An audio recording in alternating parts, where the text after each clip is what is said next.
You're listening to Loving BDSM Podcast, episode 138. Kayla Lord's here with the one, the only, the guy who's way too excited for his coffee, John Brownstone. Damn straight. Yeah, did a dance, man. I did. You did a dance. And I enjoyed it. Glad somebody did. This week, we're talking about making the transition from LDR to in-person DS. Welcome to the Loving BDSM Podcast. This is your first time listening, glad to have you. If you're back for another week, welcome back. Loving BDSM is produced every Friday for your kinky pleasure and education, and show notes are found at lovingbdsm.net, which that URL now works again. Yes. Thank you, Dom Signs. Mm-hmm. Come back often and feel free to add the podcast to your favorite podcast app. If you love what you hear, we'd love a good review wherever you listen to us to help other kinksters find us, and reviews really do help. And I have been told, although I have not verified this for myself, that on iTunes, you can review individual episodes, and those all count. Yeah, I've never done it myself. Oh, wow. I think I need to try it. You could do that. Yes. So if that is true for our Apple Podcast listeners, feel free. But only if it's a good review, please and thank you. You can follow the show on Twitter at LovingBDSM, on FetLife at LovingBDSMPC, on Instagram at that handle I hate, LovingDS and the number 1, LovingDS1. Don't be a hater. Oh, on this I'm a hater. I'm a bitch about it. I'm that much of a hater. Or you can now follow us or even watch this episode on YouTube. Wait, they can watch us? Oh, yeah, they can see us. That's why we had to put clothes on before we started. Yeah. I'm going to give the link now so people can come watch us. Okay. We're at YouTube at youtube.com/lovingbdsm. It is not a link I hate, which is nice. All links are in the show notes. If you are watching this on YouTube, in the description will be a link to the show notes, so you can get all that information there. I do have announcements. They will probably go off the rails because we go off the rails all the time, so just bear with us. A reminder, we're on Patreon. We love our kinky patrons. We've had several people join us. I think for the last, I haven't decided, we'll have to talk about it. Either the last episode of a month or the first episode of the month, we'll do a shout out to our patrons in a way that preserves your anonymity. I'm not going to give like full first and last name. That's not cool. No. Because we do want to acknowledge the people that are helping us. Sure. Because they are making this stuff actually happen. They hosting and all kinds of stuff we pay for. It's at this point it's totally paid for by Patreon. Keeping that little blue light on. On the microphone that we actually turned on for this episode? Yes. There you go. So you can join for as little as $1 a month, and that gets you access to everything we put out, which includes 2 podcasts of me going through my blog archive, which is kind of huge, 1,800 posts. I can't stop writing. And that's just on one blog. Yes. And then also we do a bonus section on Patreon that talks just about the behind the scenes, and we post pictures that to show what John Brownstone is doing. You are almost to the point. So we're recording on Thursday. This episode will go live on Friday for audio, and then on YouTube for the following Monday, which will be July 24th. Sometime between now and then, you might be able to publicly show the thing you've been making because it arrived at its destination today, right? Correct. Okay, so if you're on Patreon, you've already seen it, and we've already had several people go, oh, I want to know more about that. Yes, that's a win there. So right now I've only posted the pictures on Patreon. Right, so sort of a first peek kind of thing. So if that's kind of stuff's important to you, you'll get that stuff. But hopefully by the time even the YouTube video of this goes live, you'll be able to talk about it more publicly, which will be so freaking awesome. Yep. So all of that, as low as $1 a month, if you do a different level, 5, 10, even 25, I do have somebody who's doing 25 a month. You get other perks, and I really need to sit down and like get my shit together to do those other perks. Yes, we do. I know. I've been saying for a month. I've even asked you. I know. Y'all know how I am. When are we going to do that? I even dragged the tripod out one night. No, not the not that. Oh, not that? Not that. Oh. No. Okay. I mean, we need to do that too, and I've been procrastinating. But no, if you're a $5 member, that's easy. You get, there's a survey you get to do. But if you're a $10 member, you get something in the mail. And if you're a $25 member, you get something in the mail. And I haven't put anything in the mail in a while, and I need to do that. So to my Patreon people who are listening, I know. So there's that. I also would like to pimp the man I love most in the world. You're pimping me out? I'm totally pimping you out. Cool. We need money, man. We're trying to like sell a house and buy a house and do all kinds of stuff. We need I money. don't know if pimping me out's the way to achieve that, but I've met some, think the term is, and somebody's gonna laugh at me, I've met some thirsty submissives out there, and they'd pay good money for that. Okay, just saying. But no, I am pimping you for something else. No. So we've talked in many past episodes about how John Brownstone is on Etsy, yes, selling his vanilla goods, pins and bowls and all kinds of really cool stuff. Well, he's actually slowly transitioning away from Etsy to your actual website, which is The Wood Dom, TheWooddom, thewooddom.com.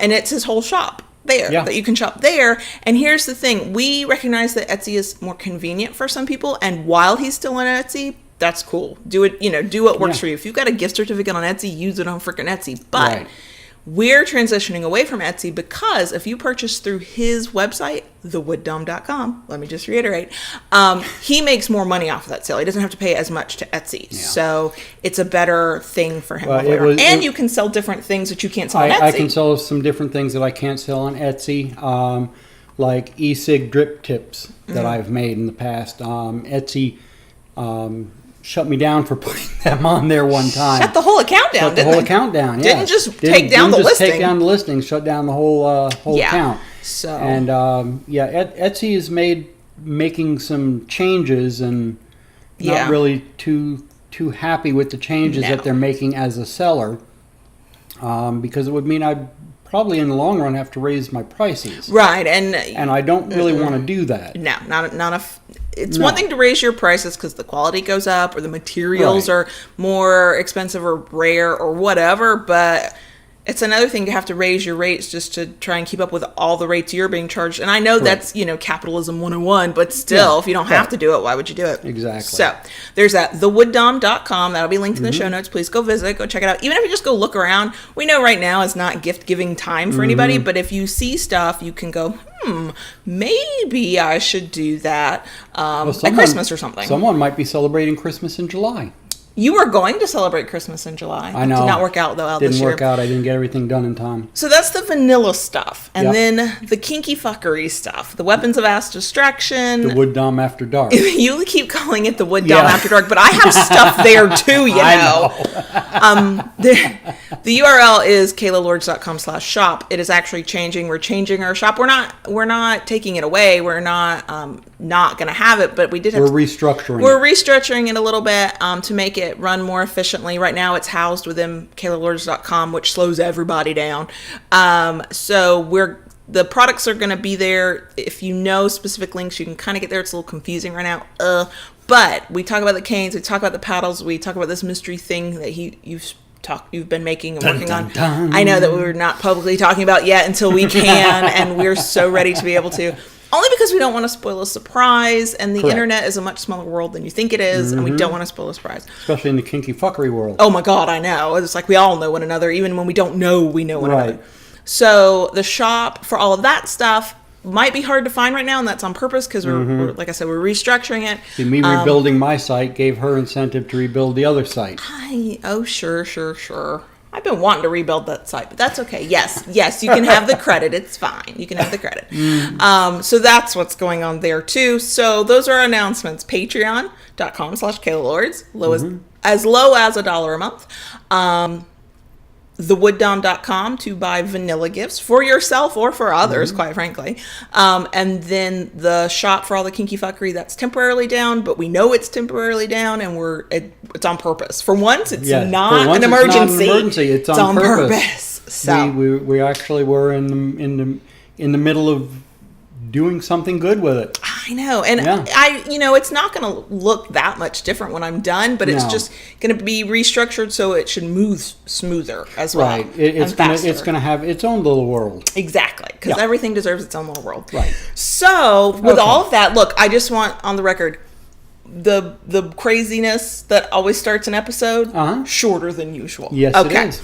So this is. That's because I'm too intent on this delicious coffee you made me. I know my coffee tastes good too, and I want to drink it too. Anyway, but I really want to do the episode. Look at you getting me distracted by coffee. Episode. This episode was not just inspired by anything. This episode was requested and was the sweetest reminder I think I've gotten. I think sometimes some of us can be so rushed and fast on the internet when we're talking to one another. We don't always think about how we might sound. I know I do it where you go, what about this? And the way the other person reads it is like full of tude. And the person who reached out to me on Instagram was so sweet and said, I am so sorry. I'm not trying to tell you what to do. I'm just asking. I swear to God, I'm just asking.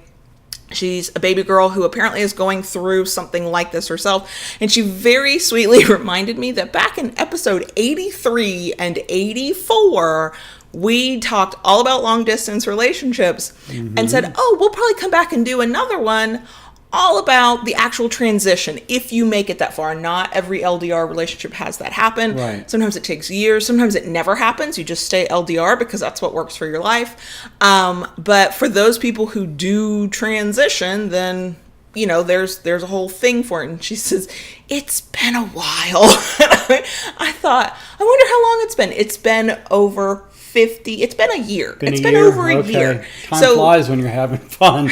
Yeah. So this was long overdue. You will hear a lot of familiar things in this episode because we have talked about these things in bits and pieces in a lot of other episodes. I didn't even write a companion blog post to this. I'll link to the one we had because we actually did a post back around episodes 83 and 84 about the transitions that you make in DS from this to that and whatever. And I was like, well, anything I could write specific to LDR that's about transitioning, I mean, there's a lot I could write about LDR, would mean we'd have nothing to talk about in the episode. So I decided I wouldn't do that.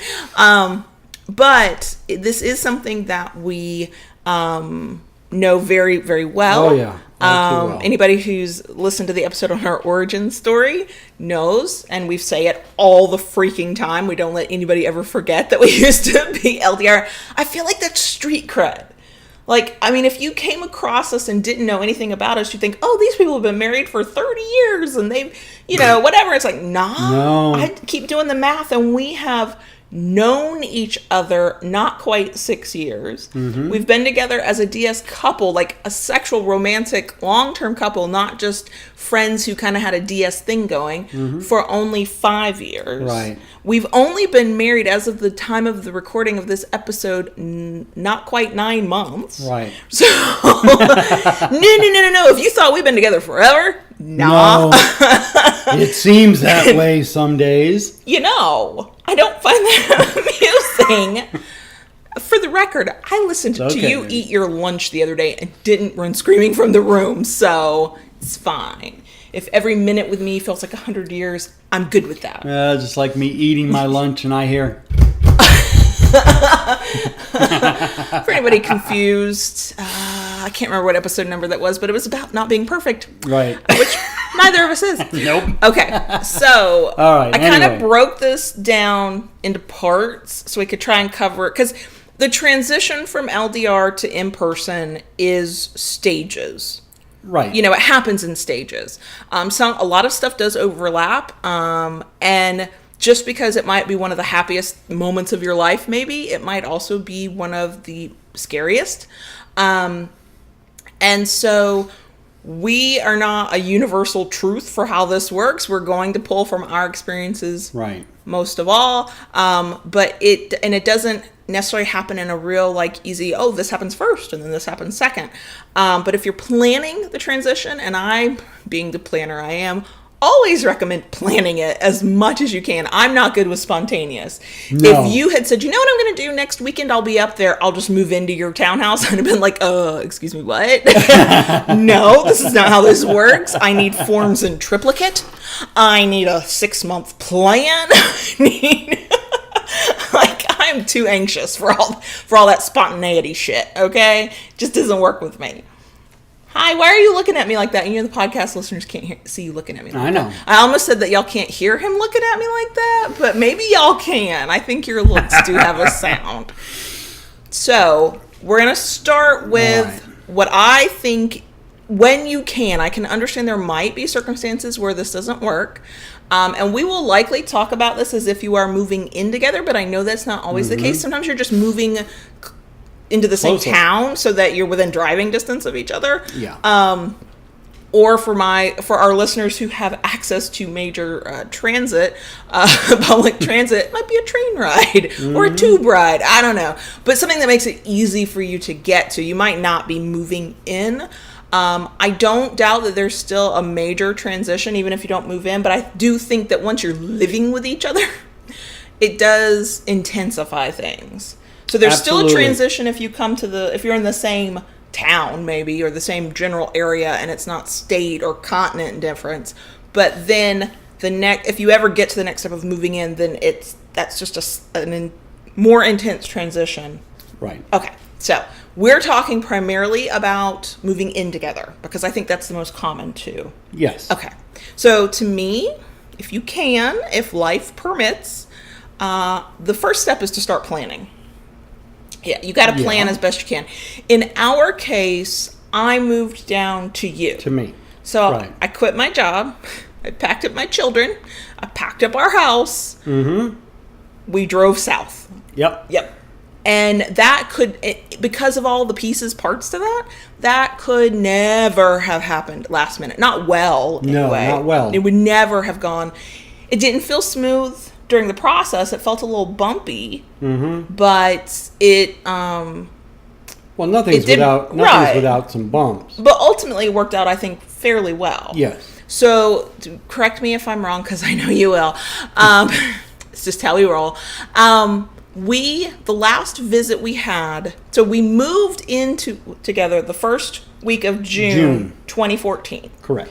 We made the plan in February of 2014. So there you go. That's it's 4 months. 4 months? I can't do math. I think that's 4 months. And I think the last time I came up to see you was March. No, February. It was that I remember, because the way we did it, partly because of money, partly because of time and needing the time, like the time off you could get to do certain things. Right. We made the choice. We were fortunate enough. We visited every 6 to 8 weeks. Sometimes the longest we might go would be 3 months, maybe. But in February, we made the decision not to visit each other until you came up to where I live to help me pack, to get you, and to drive the U-Haul. Mm-hmm. That was really hard. It was, and in part that was because I had to. At that time, I was living with my sister. I was sharing a house with my sister, and that wasn't going to work. No, and your life was in transition at that point. Your divorce had only really been final for a little bit. Right. You didn't yet have a place of your own. So that was. Which in a way kind of worked out in our favor, because it allowed me to, look for something that was suitable for all of us. Right. We got to start from scratch instead of trying to squeeze everybody into something that didn't work. Remake something that, Exactly. And I would imagine that that's going to be extremely unique to everybody. Sometimes one of you will have a place that works perfect, and sometimes neither of you will. And sometimes you're going to have to make it work with what you've got for a certain amount of time, maybe till a lease ends or until you can sell or whatever the situation is. We were fortunate in that. But I always felt both guilty and really relieved that the job of finding, because we did an apartment at first before we bought the condo we live in now. I was kind of relieved and yet kind of nervous and felt bad that you had to be the one to pick the apartment. And because here's the thing, I'm a control freak, with anxiety. Anybody out there who is a control freak with anxiety knows what I am talking about. I was letting somebody, not me, decide that a place was suitable for all four of us. Y'all know. Okay, well, the way I handled that was I went to look at places, and when I was there, I would be snapping pictures. I know you did. You were really good about it. You were very open about it all. I know. Yeah. Or my favorite was the one you walked into and went, "I walked in, I walked out. This will not work." No. And that place was a hot mess. In that instance, that worked because I trusted you. First of all, I could never have dropped my whole life and packed up my children to move in with you if I did not trust you. But I could also, I hope so. Well, one would hope, right? Yeah. We have seen people move with less amount of trust. I'm just saying. And this will only make sense to my type A control freak people with anxiety. The fact that I could trust you enough to make the judgment call that a place was suitable or it was not suitable was a real testament to my trust in you. Because there are many people in my life I love deeply. They're not allowed to make those decisions for me. But to me, you did it right. You didn't just make the decision. You didn't do that. This wasn't a moment to go all dumb. When I got anxious and freaked out, that was a moment to go all dumb. Yeah. But in choosing where we were both going to live, you never assumed you had all the right answers. No. We both agreed that if one of us had a bad feeling about a place, that was it. No. And we made that agreement from the very beginning. So if living situations are part of your transition and figuring out where to live, you're going to have to, in my opinion, you're going to have to set the standard of what works for you before you start looking. Because if you're fighting over this place has 1.5 bath and that place has 2 bath, that's a common enough fight, but that's going to add more stress to an already stressful process. Correct. So that was the agreement we made, was that if both of us weren't like, yeah, that's it, then we weren't doing it. And even then, so in that part of the planning process, we got a little nervous around April. We weren't sure we were going to find anything. It was in our budget anyway. Right. We had a budget we were trying to stick with. Very small budget. Very small budget at that point. And there were not many options at that time. No. When I was looking.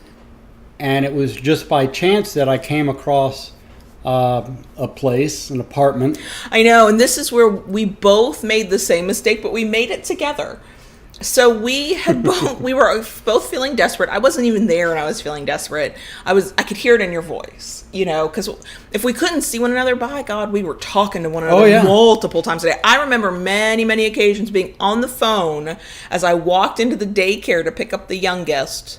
And you talking to me about the apartment you had just walked out of. Yeah. And I'm like trying to sign a kid out and talk about the apartment. It was just a little nuts. Yes. But we both went, oh, the price is right. The outside looks good. Yeah. The apartment they let you see looked fine. Yeah. And then we went online and read reviews, and the reviews were either loved it or hated it. They were, it was. But the hated it reviews were rabid. Like, those people hated it. Right. And by the time we left a year later, we hated it. We would have left a rabid review too. and yet, after seeing the place that I was shown, Typical. and the thing was too, I was concerned about them transitioning. So the place I found, the physical layout was almost exactly what you were living in at the moment. Right, so it would be very familiar to the kids. So extremely familiar to them. It would be extremely familiar to the kids, and I was hoping that would make for a easier transition for everybody. And yes, if anybody out there is possibly wondering, adding kids to the mix of this transition does make it more challenging. Yeah. It doesn't make it impossible necessarily. I was fortunate that my kids weren't unhappy. They were, this was 4 years ago. So they were 8 and 4, almost 9. So just old enough to start having an opinion I might not like. And then the baby was 4. He was still like just happy to go wherever I went. It was fine. So we were fortunate. And I know that if you have older children or if you have children who are not fine with any of it, it is going to be more difficult. I do think as a parent, we have to make the best decisions what we think are the best decisions for our children. My personal parenting philosophy, and I have made many sacrifices for my children. My children don't rule my life either. And if they had protested this move, I might have handled it differently. I might have had maybe a different way of handling the transition. But in my mind, it was gonna happen, and we would have had to weather some of those things. Now, my mind can't even imagine worst case scenarios.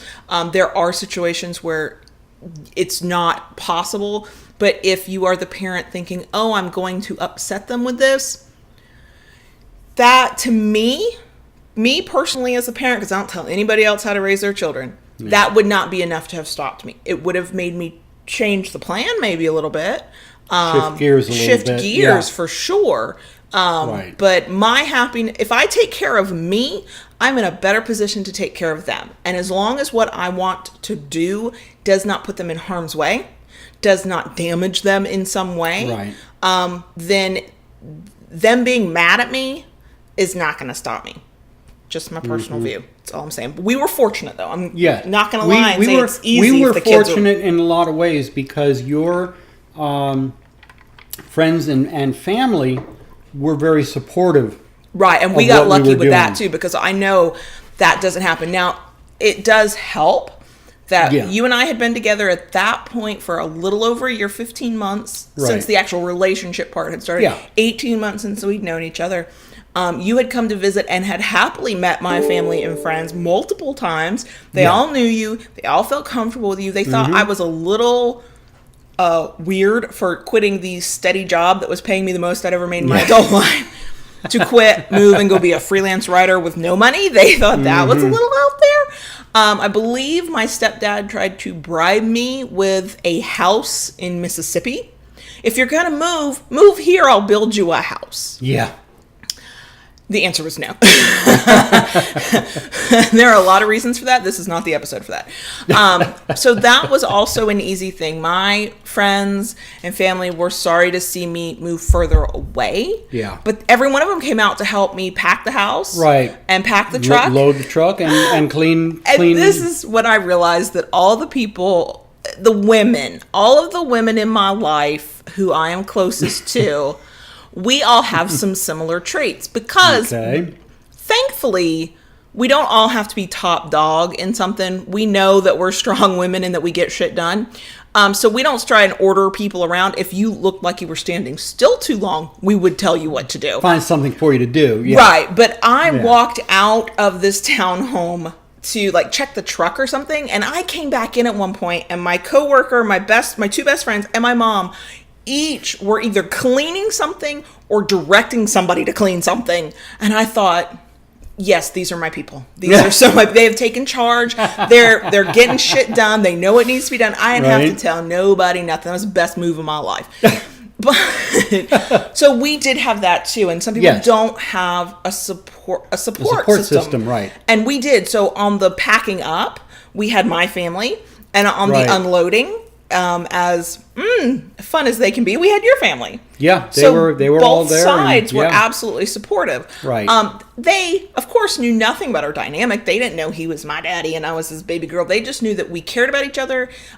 His family, I think, mostly because you're a grown ass man, and it wasn't like you were, in charge of grandbabies. Like in my family, it was, you're taking my grandchildren from me. I mean, there was that I had to deal with.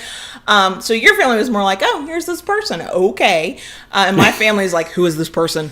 Do you know what she married the first time? We have standards now. There's a little bit of that. Thankfully, I met the standards. Oh, you passed them. Oh my God. So, we were fortunate that way. And if you're not certain how your family's going to react, it depends on how important that is to you. For some people, they've had to make peace with the fact that their family is never going to be happy with what they do.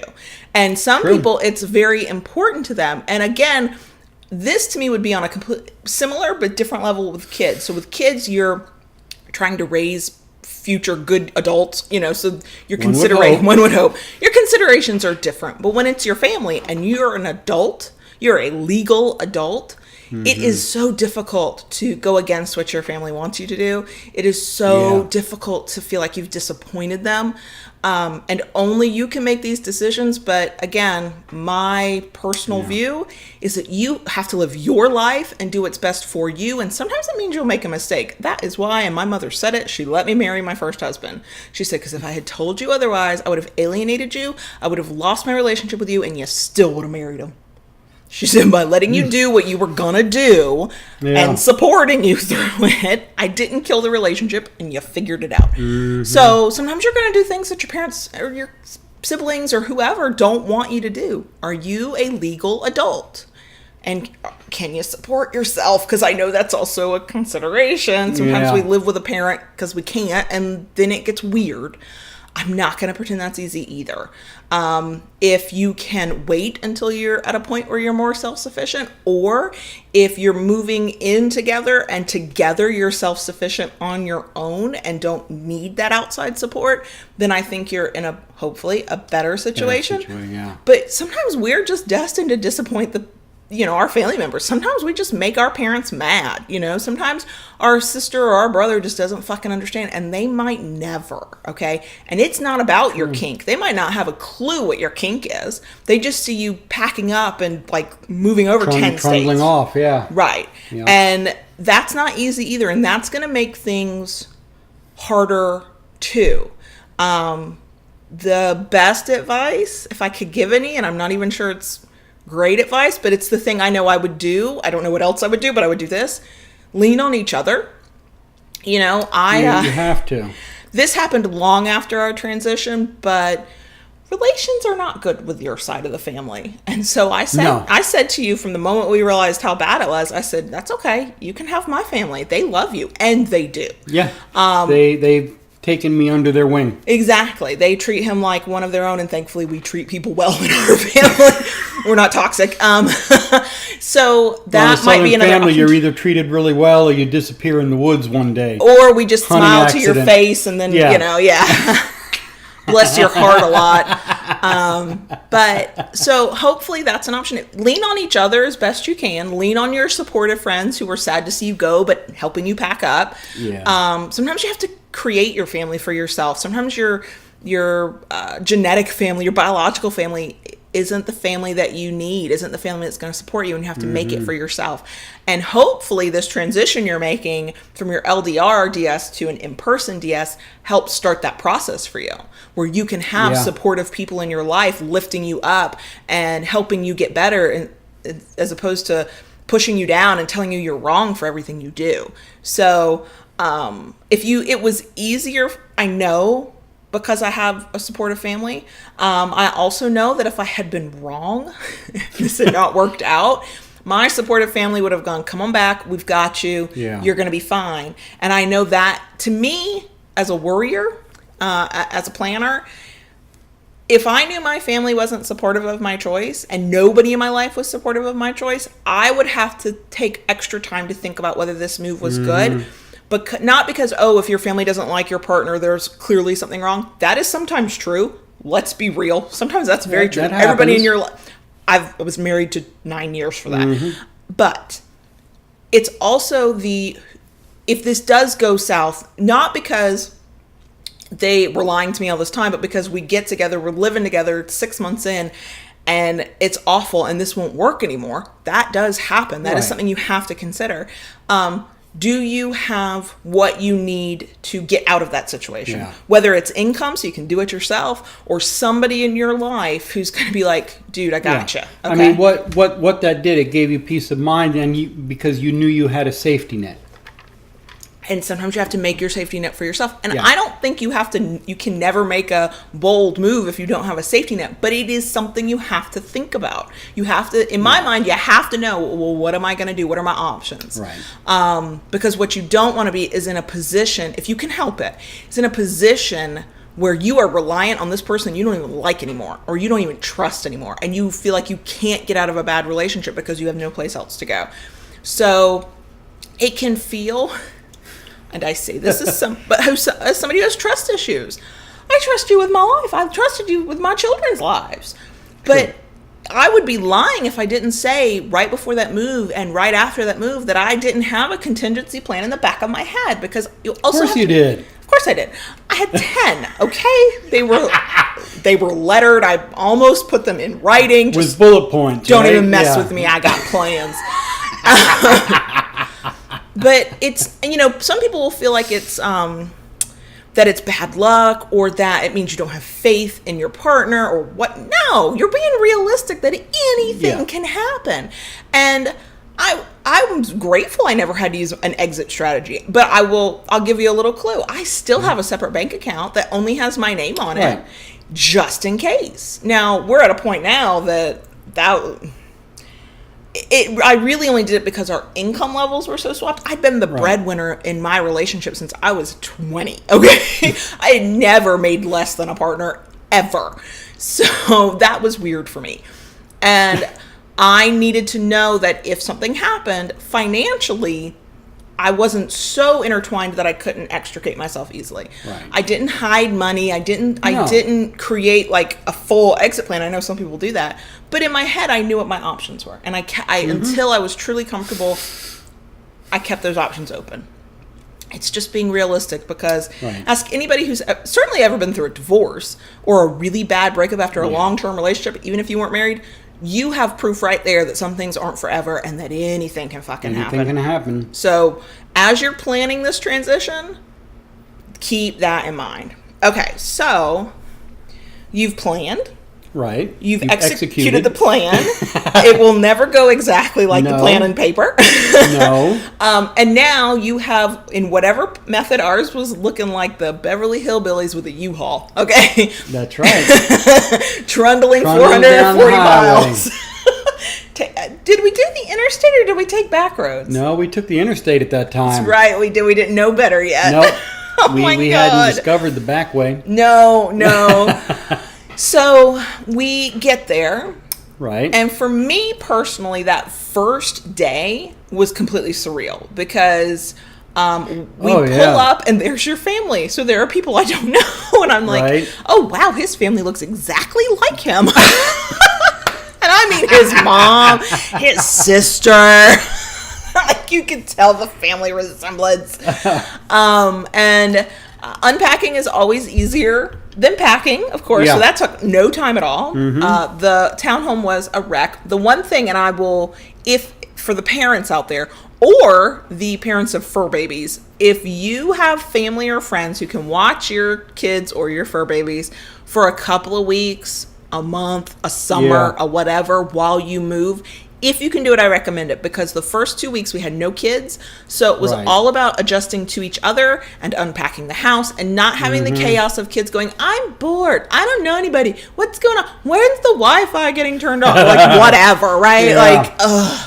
So we were fortunate. You moved into the apartment, what, a month before we got there? Correct. Right. So certain things were set up. Thank God. Point, yeah. But not having the kids underfoot was helpful. It made it easier, yes. Because the reality of a transition isn't just, well, where does my stuff go in relationship to your stuff? It's, holy shit, we've been doing DS over the phone or over text message, and now I'm looking at you. Now we've got a whole different reality. Right. And as anybody in an LDR knows, the vast majority of your visits are like so kinky and so sexual, because you have to fit in months of missed opportunities into like 3 days or a week or a month or whatever amount of time you've got. And so like every moment is as kinky and as sexual and as like charged as you can imagine. And then you move in together.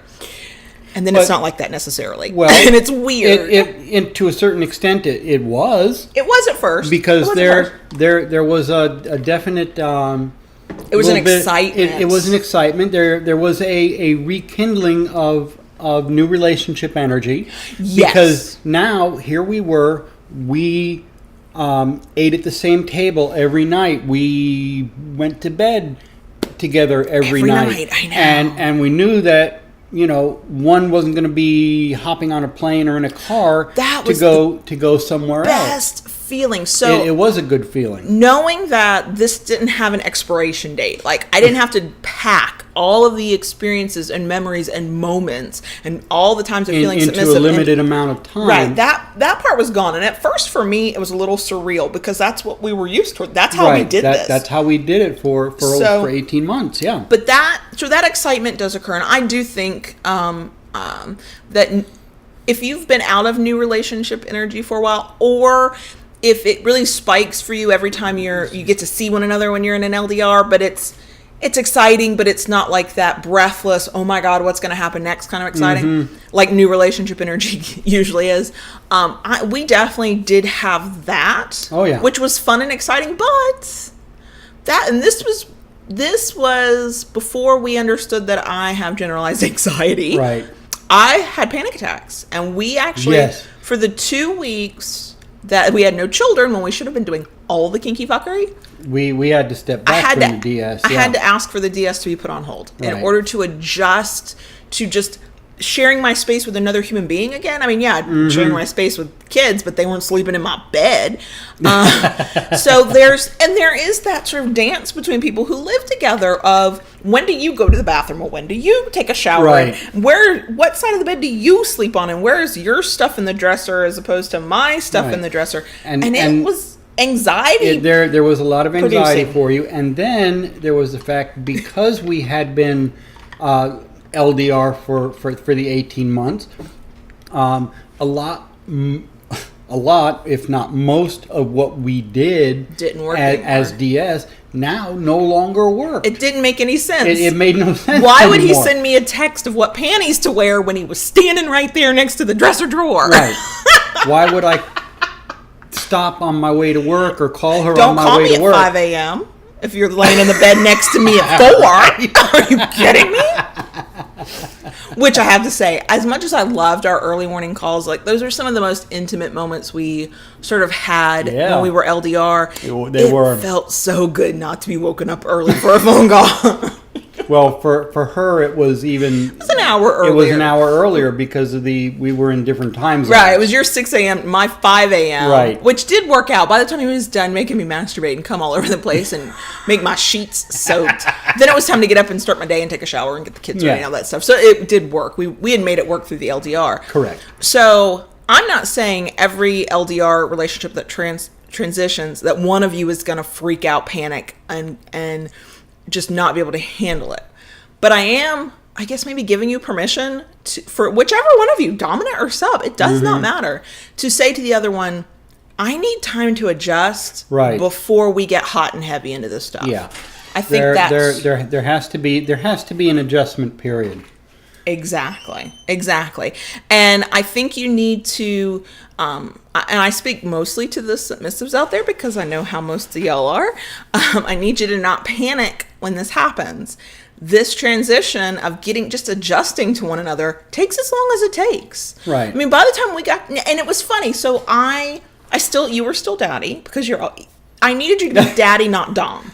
I mean, that's what I needed. Yeah, I needed my daddy to take care of me, not my dominant. You needed a caregiver at that time. Right. I needed daddy to take care of me, not my dominant tell me what the hell to do. That worked. That works in our dynamic. Your dynamic is going to be something different. But that didn't stop us from making plans. We talked about what the rules would be, what the tasks would be. Yeah. You made up a list of things you wanted. Correct. You and I discussed them. I think we were fortunate that I didn't go, no, I'm not doing that to anything. No, but you didn't really. No, I know. No.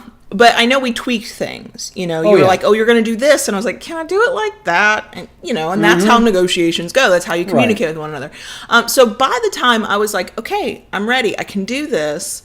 I'm missing it. That to me is always the key. The test of when am I ready to get back into something? I'm missing the fuck out of it. It's like, we got to do this shit now. There you go. It did the irony was that, of course, I was ready for it once the children came home.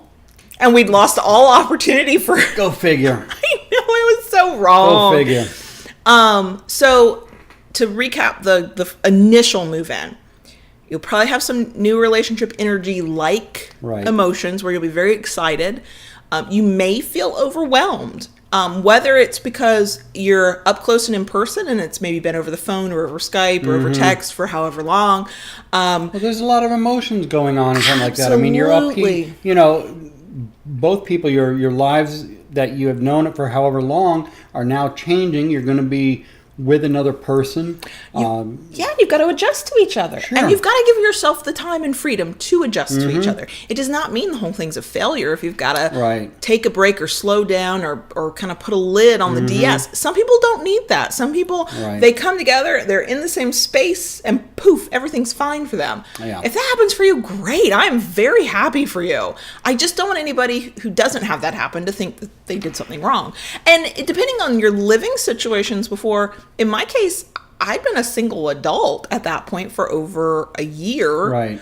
He'd been gone for 2.5 years at that point. I hadn't had another adult in the house. I had a lot more freedom that I had never had. The first time I moved out on my own, I was not on my own. I was with my then fiance who was about to be my husband. So I had this freedom, and now there was this adjustment when I was like, oh, no, there's another person. Oh, but this is another person I like. So that helps. But you still have to adjust. And it's small things and it's big things. And that's normal too. Now, how long that'll last? For us, it was 2 weeks.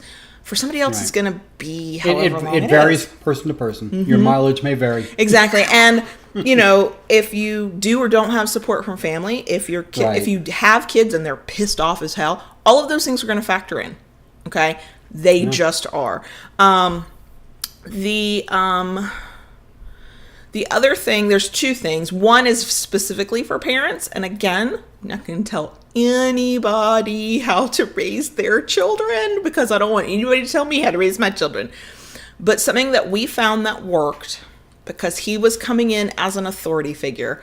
First of all, I labeled him the authority figure. I was going to let him be with my kids long before we ever moved in together. That's true, you did. Once I decided that he was safe to even have around my children, that was not the first visit. They weren't even in the state. They were 2 states over, and he came to see me for a week. And then I went, yes, you can meet my children. This is something real. I'll let you meet my kids. First time they met my kids, I said, he's Mr. John. When Mr. John tells you to do something, you do it as if I told you to do something. And then I caught some smirk on the oldest face. I said, you actually do what you're told to do. No loopholes here. Yeah, right. But that set the tone so that when we moved in together, they had their own adjustment too. And I think that's something separate from your DS. But being a parent and being DS can be a little bit like standing on a balance beam sometimes, especially I think from a submissive perspective, because you're submissive to this one person over here, but to this other person you have to be large and in charge and take no shit from anybody, and it can be kind of weird when you're having to go back and forth. So we made the decision early on that we would always be a united front. If I disagreed with something he did or said, as long as it wasn't life-threatening to my children, we would talk about it in private. Right, and vice versa. And vice versa. Yeah. And I think because I never demanded that my children love him or like him. They had to come to that on their own. Because he is good with kids in general, but really good with my kids. And because I set him up as an authority figure from the beginning, he wasn't just this friend of mom's. It was like, no, he speaks, you listen. This is how this works. Because I trusted him. I would never have given him that authority if I didn't trust him. I would never have let him meet my children if I didn't trust him. That helped with that initial transition. It was weird for them. They didn't quite know what to do. The youngest one, for how many years did he only come to me? I mean, he's almost 9, and sometimes we still have to go, dude, go talk to Mr. John. I cannot help you right now. So transitions will take as long as they take. But if you're moving with kids, that's a secondary transition you have to deal with. And other people with kids will have slightly different experiences than I had because it's about who your kids are.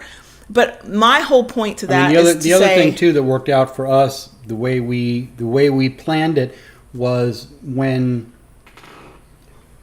I moved her down here.